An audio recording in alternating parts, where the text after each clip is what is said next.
Welcome to the Leaders in Payments podcast, where we talk to C-level leaders from across the payments landscape. We'll be discussing the products and services that impact the payment space today, as well as trends and predictions for the future of payments. We will also hear stories from our guests about their journeys to the top.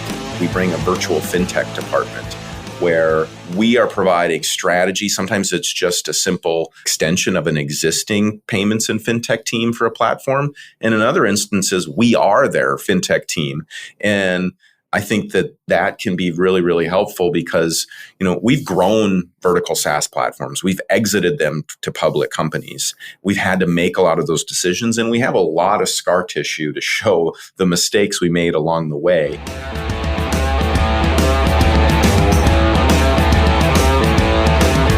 That was Joe Keely, CEO and co-founder of Justifi, and he's my guest this week on episode 177 of the Leaders in Payments podcast. And I'm your host, Greg Myers. Joe is a self-proclaimed accidental entrepreneur with a passion for facilitating the extraordinary. Joe has had a fascinating journey through the world of entrepreneurship that all began with an employment ad that wouldn't be found anywhere but Minnesota. His willingness to respond not only got him the job, but also led him down a prolific entrepreneurial journey that lasted 15 years and resulted in the sale of the business to a public company. His new company, Justifi, specializes in providing the technology for vertical SaaS platforms to become world-class at payment monetization and going beyond payments. Keep listening to hear more about Joe's journey, his vision for the future of payments, and the future of Justifi.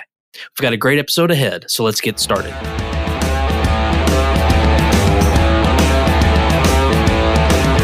Hi, Joe. Thank you for being here, and welcome to the Leaders in Payments podcast. Hi, Greg. Thanks for having me. Absolutely. So let's dive right in.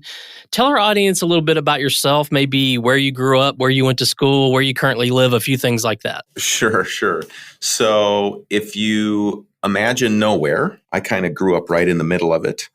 Only kidding. I grew up in northeastern North Dakota, very, very small town, and it's hard to migrate and go to university in Minneapolis, St. Paul, 5 hours south, and not be from Canada. But that is where I grew up.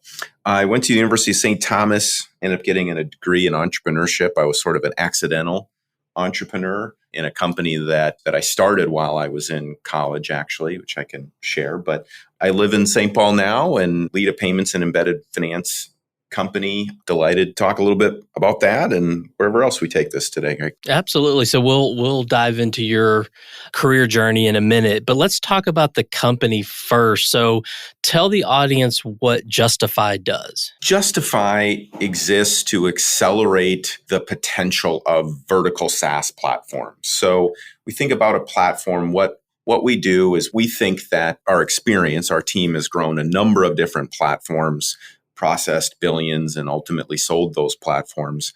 But we looked at that journey that we've taken as a platform, as a marketplace, and it was really complicated and really expensive. And it wasn't really designed in the early days for the benefit of the platform.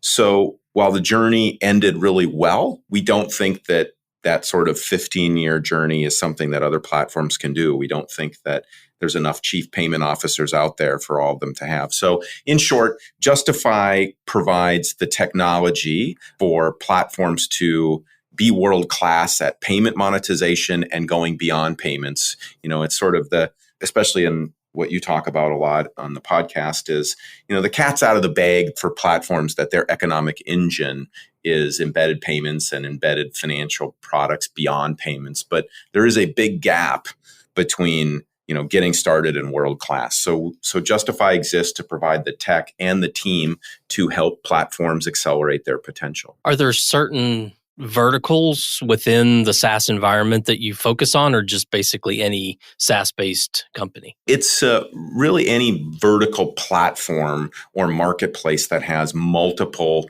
parties involved. For example, one of our this was really built out of experience in the sports tech vertical. So you have a platform that provides software to youth sports teams, and those teams also have customers, i.e. the parents signing up for these things. And whenever those sort of three legs of the stool in those vertical platforms, our playbook and our technology and our team works really, really well. But it can be across verticals. We have customers in the logistics space, in the venue management space, in the sports tech space, in the childcare space. So it really can cross verticals, but really staying focused in those areas that are providing the system of record for an industry. And you mentioned kind of the whole concept of going beyond payments. How much of what you do or talk about is the beyond payments part versus the pure payments play? I think that it is half of the economic story. It really is. I mean, I think there's so much time that's spent in payments, and rightly so. That's where it often starts, and in many cases should start. But from our experience in growing platforms, and really over half of the economic value that a platform can create in their ecosystem is actually what happens after payments. Now, it requires you to be excellent at payments in many cases, from capturing data and that sort of thing. But for us specifically, I think there's really three legs of the stool. There's the underlying tech on the payments. There's the beyond payments, and then there's the team component. We have a virtual fintech team where we really help on the business side. And, there's to win at this and to truly be world-class, I think it takes, terrific tech and a great API or hosted solutions, but it also takes real business people leaning in and making business decisions around how to best implement it and how to execute, because this only really works when adoption happens and optimization happens. Right. And how big is the company? So at this point, we are about 18 months old. We were started by a really core group of folks that built a couple of different platforms over a 15-year journey. So we're certainly veterans in the space.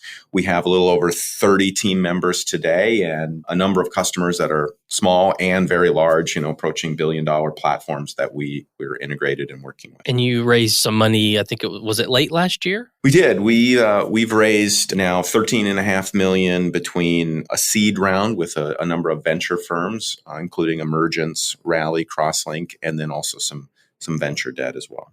You mentioned a couple of things that I want to unpack a little bit. You said that, the three-legged stool and payments, and you said most of these SaaS platforms should start with payments. Why do you view payments as a starting point? Well, I think it's not an absolute statement, but a lot of times what payments does is we are in what I call sort of the Web 2 of fintech in this journey. The first was simply just enabling someone to collect money on their platform. The second is really that monetization, and where you're seeing the sub-account architecture, and then the Web 3 is what we're sort of this beyond payments. And it can get really confusing for folks in the payment world, let alone CEOs and leadership teams of SaaS companies. In many cases, are not dialing in and listening to payment podcasts. I mean, they maybe they are and they want to educate, but they have a company to run and they're usually passionate about their vertical. And the reason to start with payments is because almost every platform has enabled sales to happen on their platform anyway. It is almost a requirement in the SaaS world to allow one's customers that are using the platform to collect money from their customers. So it's probably already there. And if a platform's not monetizing payments, if they're a newer platform, they're almost certainly integrated, with a basic level of Stripe Connect or something like that. And it's doing its job. It's allowing their customers to collect payments for their goods or services that they're providing. But if one wants to go beyond payments, it means, having the right infrastructure to scale, monetizing those payments, because after all, the platform has created the ecosystem, and we believe at least they should capture, the lion's share of economic value, or at least participate in a meaningful way, regardless of their size. And then there's this sort of aspiration of, wow, I want to go beyond payments, or I want to be in fintech, which is this broad term that's used. And things like embedded lending and insurance and issuing. But all of those things have a different set of underwriting, for example. And if you've structured payments correctly, you can anticipate all the things one wants to do in the future and be set up for success. Because the user experience we have found in running vertical SaaS platforms is critical to utilization because after all, no value is created by offering lending. Value is created when someone takes up a instant offer in lending, which, if you start with payments, you have a lot of the groundwork done for that. You also have, the mechanism for ease of payback because, you just have better data. If someone collects $100,000 a month on their platform and they have a good solid business or funds flow, it's going to be a lot easier to provide them with an offer they can instantly accept in a lending environment rather than going through a rigmarole of out of app or out of platform underwriting. And a small business is just simply not going to go through that level of friction, has been our experience. Do you think there's a priority? Like, do you think lending is the next logical product? And if so, then what comes after that? You mentioned insurance, card issuing. I mean, is there a natural progression through those products? I think there's a natural progression in a vertical or an industry because ultimately it's like any other business decision. I think one needs to run the axis of what is the effort. And it's not just the technical effort, it's the, marketing, the communication, the sales effort, and what is the perceived outcome that will come of this. And, these sort of decisions are not made in a vacuum. They're stack ranked against every other decision that a platform might have and new features or, more investment in customer acquisition, et cetera. So the answer, unfortunately, is it depends. And that's why, at least at Justifi, we believe that it's great tech and APIs and good partnerships are critical to success in platforms, but so are really good, fierce conversations around making good business decisions. So not every sort of fintech product is going to work in every single platform. So it's going to be about trying to understand, first and foremost, what sort of products are going to actually deliver value to the users of the platform. Because if you focus on the customer first, let's really add value, then, they'll tend to show you the right way down the path. It's interesting that, we've been talking for almost 12 minutes now. Plus, I think I looked at your website and we haven't said the word PayFac or payment facilitator. So I'm curious, is that purposeful? Are you kind of positioning as the anti-PayFac company, or is there something to that, or am I just kind of making that up? No, I mean, I think that the way that we view it, I mean, we run an orchestration layer so that we believe that a platform shouldn't have to just sort of choose now until forever the way that they want to do things. So we will integrate with multiple different acquirers. We will be payment facilitator and help all of that to happen. But we'll also be the orchestration that allows them to maintain optionality for bringing the beyond payment features into play. And the journey might change. In the beginning, when we talk about lending, a platform say, yes, I want to operate lending, and a partner would be the best to embed and do that. But then later, the risk might be lower and they may want to do balance sheet lending and really participate in even more economics, but they don't want to do it for 100% of their customers. They want to take the 10% that they really feel comfortable with and have the data. So maintaining that optionality is important. And if we feel the same way about we're definitely not anti-PayFac, but we are, I think the world has changed in such a way where the traditional way of thinking was platforms struggle and, just sort of don't get to participate in a lot of the monetization, or they do a little bit, along the way. But then once they get to, it used to be 100 million and then 200 million and then 500 million and maybe it's $1 billion, then we'll become a PayFac. And our belief is maybe never they should become a PayFac, actually, because if you can achieve the same or better results without taking on a lot of tech debt and a very expensive people and risk, isn't that a better business decision? And we think, sort of fintech orchestration is why we built Justifi. We think that there's a better way. We've experienced ourselves in running platforms. I equate it to like hosting and data storage. So 10 years ago, 20 years ago, we had server closets at companies full of servers. And that's where we had our data And then we had things like Azure and AWS and Google Cloud. And now, it'd be hard pressed to find a company that said, our strategy is to go buy a bunch of hardware and put it in the closet.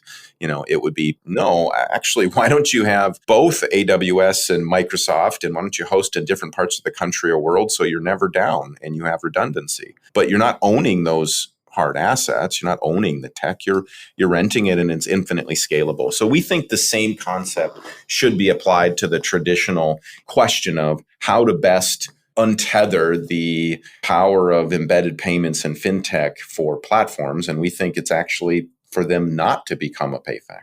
Well, what would you say differentiates your company from your competitors out there?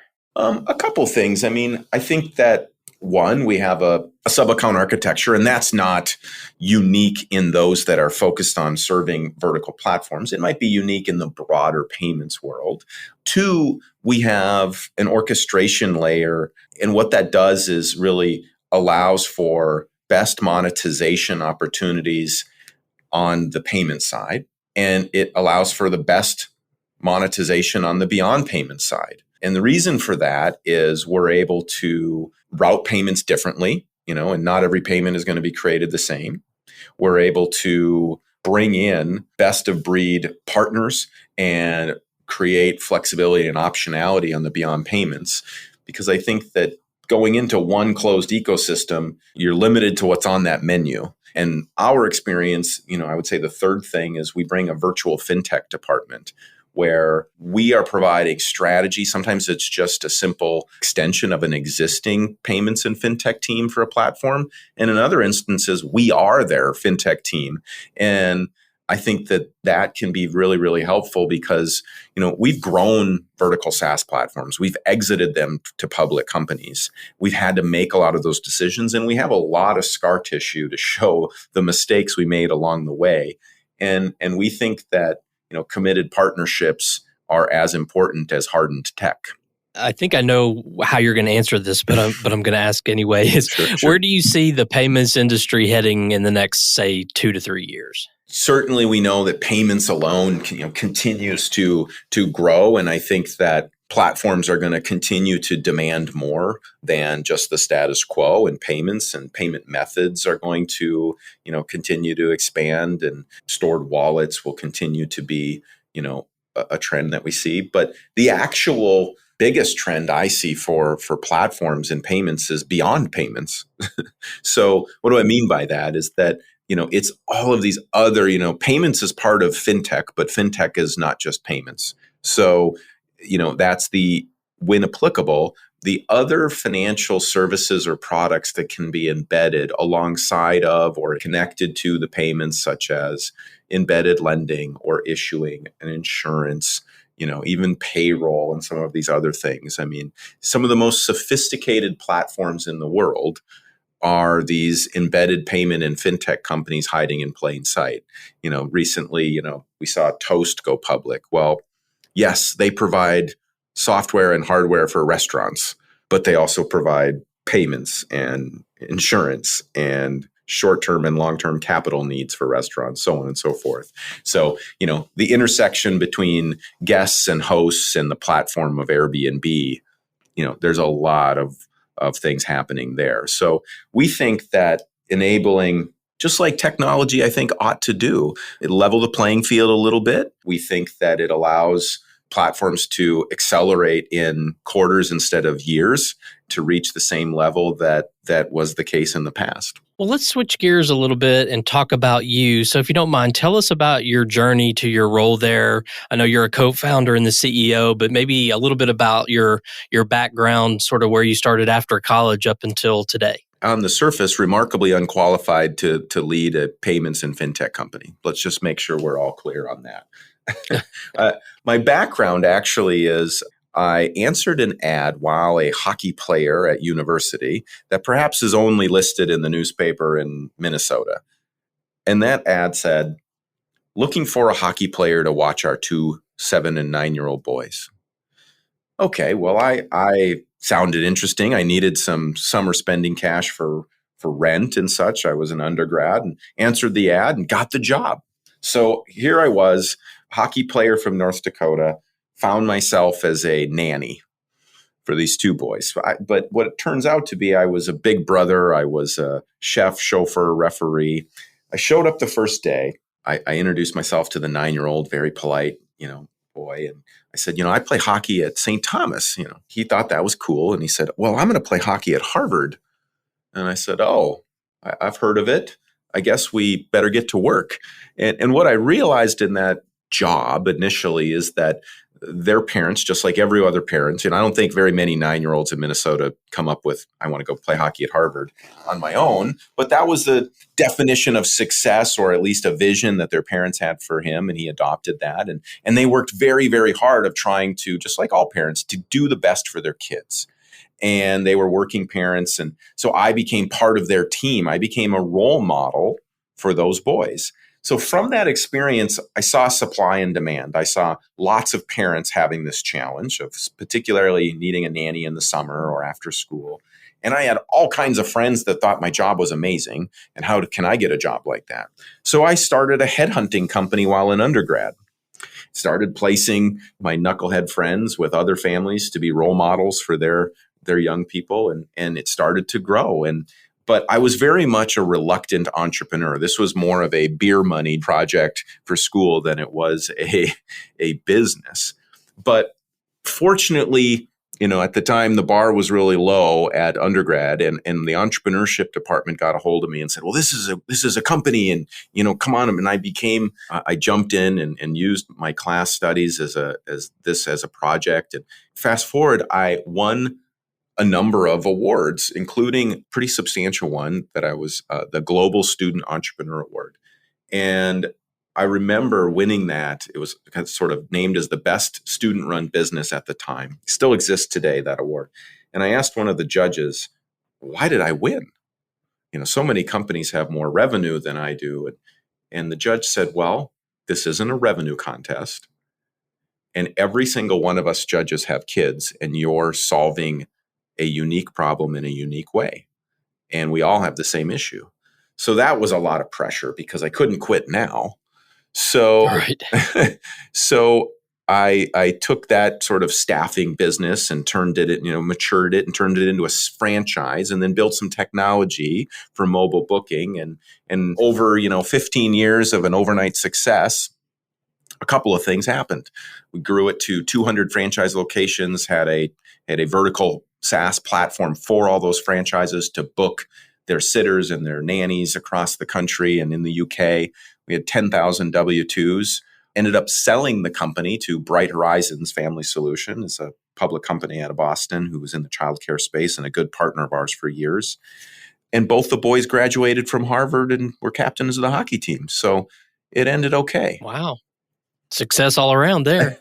Results may vary, but that was my entrepreneurship story. And after about a year off or so, I connected with some friends who grew a vertical tech, sports tech company, and processed about $4 billion a year, and really had perfected the model we had talked about before.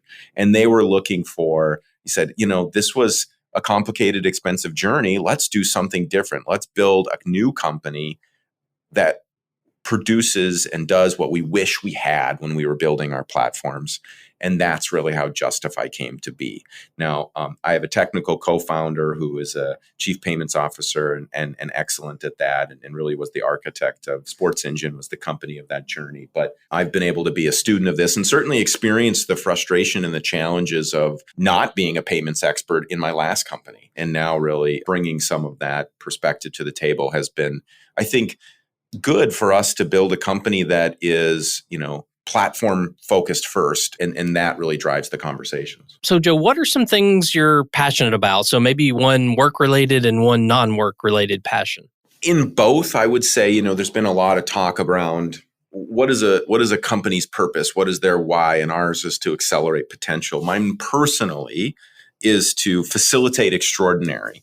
And not surprising, those aren't really in conflict in any way. And a lot of times the entrepreneur's purpose and values are reflected, or I think ought to be, inside of the company. But so I'm really passionate about, facilitating extraordinary. And I think that how I do that at work is really bringing a new way to help these platforms win. I have now become not a reluctant entrepreneur, but a multi-time entrepreneur, but even more so than that, an advocate and a champion for entrepreneurship. So I get particularly excited and passionate about platforms' potential. This idea, whether they're processing their first $1 million or $500 million, that they could achieve 5-10 times more if they lit up these opportunities hiding in plain sight inside of their ecosystem. So I just get really excited because I know those extra 100 basis points they could capture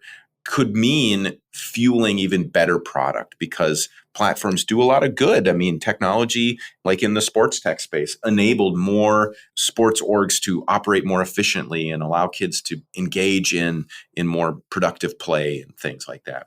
On the personal side, I try to facilitate extraordinary, with my family. I have middle school and high school age kids, and we try to take what we call oil trips. These are once in a lifetime adventures where we go to a different continent and they capture patches like folks do, and they sew it on their bag. And these are trips, not vacations, so to speak. And the difference there is some of them are adventure and mission work. And those have been really, really impactful for our kids and for us. So, those trips are extraordinary.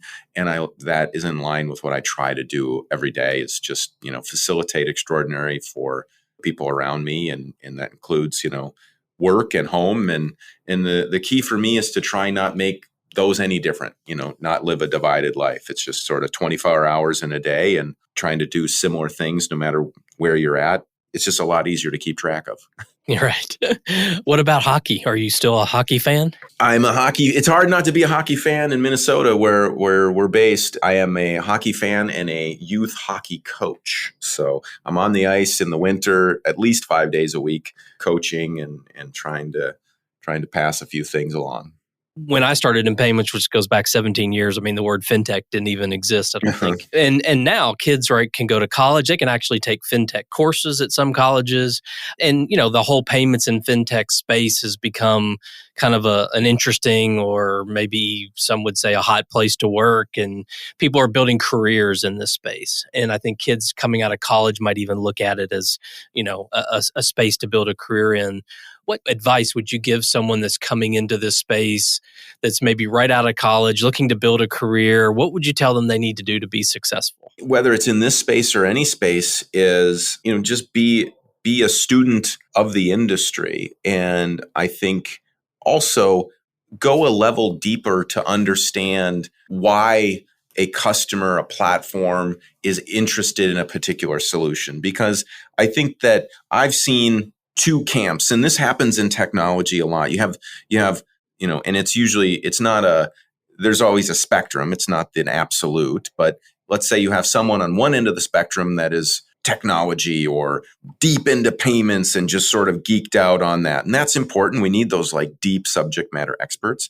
And then you have a business person who sort of says, I'm not a technical person. I'm not a payments person. I just want, really good business outcomes. And sometimes those individuals, you'll see that in other technology areas, have a hard time communicating with each other. One is wound around the details and the axle of it all, and one just wants it simplified. So I think for young people, when you can have a broader understanding of, yes, maybe you err more towards the technical side, or maybe more towards the sales or success side, but being able to be in a room and communicate and translate and simplify for those that want it simplified, and go deep and understand and appreciate the technical nature for those that want to get technical, being a translator of sorts is tremendously valuable. So I think just sort of being able to be a bridge, because what we've seen in this world, and what we're trying to change a little bit, is that sometimes folks just sort of accept, like, well, this is the way that it is, instead of questioning and then being able to explain it. Well, this is the way it is, but this is the way it could be. So I would say, be a translator. I love that. That's great advice. Well, Joe, we've covered a lot of ground on the company, you and your journey and your vision of where things are headed. So is there anything else you wanted to talk about before we wrap up? No, this has been great. Appreciate you leaning in and chatting a little bit. We love working with platforms and just helping them identify their potential. Whether or not, a commercial relationship makes sense on our platform, but we think that it is just incredibly exciting to know, to dig in and know what's possible. So if there are platforms that want to have a good chat, we love doing just this. So happy to talk with anyone. We're available at justifi.ai. And that's JUSTIFI.